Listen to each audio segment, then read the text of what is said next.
सध्याचं जे तुम्ही सगळ्या प्राध्यापकांनी विद्यार्थ्यांनी ठरवलं तर आपण मराठवाड्याला एक दिशा देऊ शकतो या शंकरराव चव्हाण अध्यासन केंद्राच्या मार्फत. तिचं कारण असं आहे, आदरणीय चव्हाण साहेबांनी जे विजन ठेवलं होतं तर वेगवेगळे जलप्रकल्प झाले. पहा, आज जर दुर्दैवानं 15 दिवस पाऊस पडला नाही तर काय अवस्था होईल? अतिशय भयानक अवस्था होईल. परंतु पुढचा महिनाभर आपल्याला जगवतील ती ही धरणं जगवतील.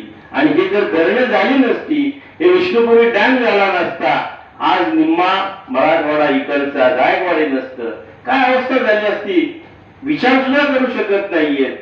म्हणून सरांनी एक वाक्य वापरलं की जोपर्यंत जल दिसत राहील मराठवाड्यामध्ये, पाणी दिसत राहील, तोपर्यंत चव्हाण साहेबांची आठवण या मराठवाड्याला होत राहील.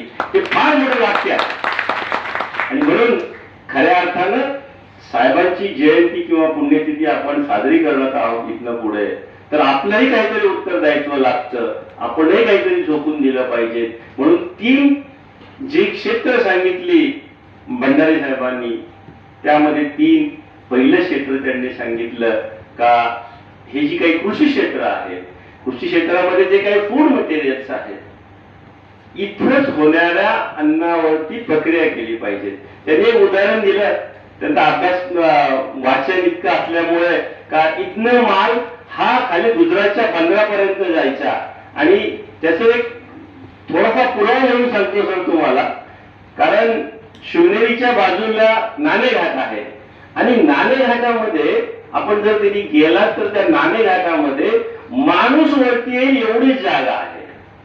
माणूस वरती येईल, 2 माणसं वरती येतील एवढीच जागा आहे. खोल दरी आहे, तिथनं वरती यायला लागतं. म्हणजे मुंबईचा माल हा सगळा मराठवाड्याकडे कसा येत असेल आणि तिथे खोली केलेली आहे, तिथे लिहिलेलं आहे, तिथे टॅक्स भरायला लागायचा.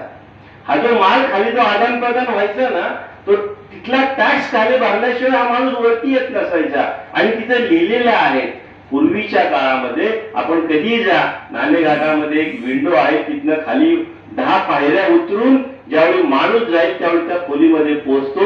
आणि तिथे ती टॅक्स सिस्टीम होती, जकात सिस्टीम होती. म्हणून हा सगळा व्यापार जो चालायचा त्या नाणेघाटातून हा व्यापार चालायचा.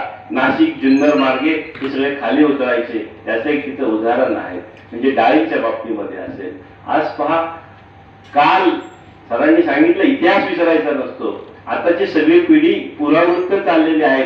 जरी आम्ही IT झालो असेल, इंजिनियर मध्ये डॉक्टर असतील, पण आज आम्ही हॉटेलमध्ये पेक्षा आपलं घरचं